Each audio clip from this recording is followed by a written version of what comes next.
Operation cyber कवच अभियान रे जगतसिंहपुर पुलिस विभिन्न बैंक रे खुला जाइथिबा 12टी फेक पासबुक सह 8टी सिम कार्ड जबत करिछि। एही घटना रे बिरिडी थाना अंचल रे शेख रुबेल बॉक्स नामक जने साइबर ठक गिरफ होइछे। सूचना अनुसार शेख रुबेल विभिन्न बैंक रे फेक अकाउंट खोली लोकों को ठकेई करुथला। यह सह 25टी fake account ठाब होइतिबार SP Ankit Kumar Verma एक सांबादिक सम्मेलन रे सूचना दैछन्ते।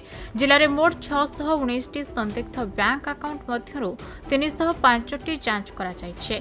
सेथि मध्यरु 25टी अकाउंटधारी को नोटिस करा जाइछे। समस्त अभियोग को देखिले जगतसिंहपुर जिल्ला रे मोट 6.2 कोटी टंकार ठकेई होइतिबार एसपी अंकित वर्मा सूचना दैछन्ते। ऑपरेशन साइबर कवच जारी रहितबा बेले आगो को आहुरी तथ्य मिलिबो ओ ठक धरा पड़िबे बोली सांबादिक सम्मेलन रे कहा जाइछे।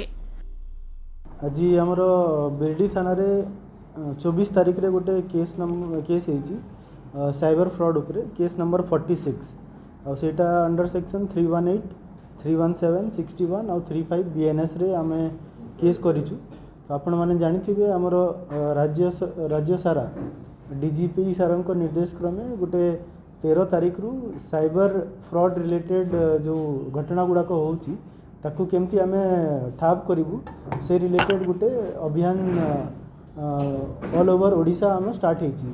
सेटा ऑपरेशन साइबर कवच ताकू ना दिया हेची। तो सही क्रमे आमर जगतसिंहपुर रे भी आमे ऑल ओवर डिस्ट्रिक्ट सबु थाना एही उपरे आमे एफर्ट करूछु। आ एही थी रे हमकू क्राइम ब्रांच गुड़ाए लिस्ट देथिले जोथरे सस्पेक्टेड म्यूल अकाउंट्स आम पाखरे थिला।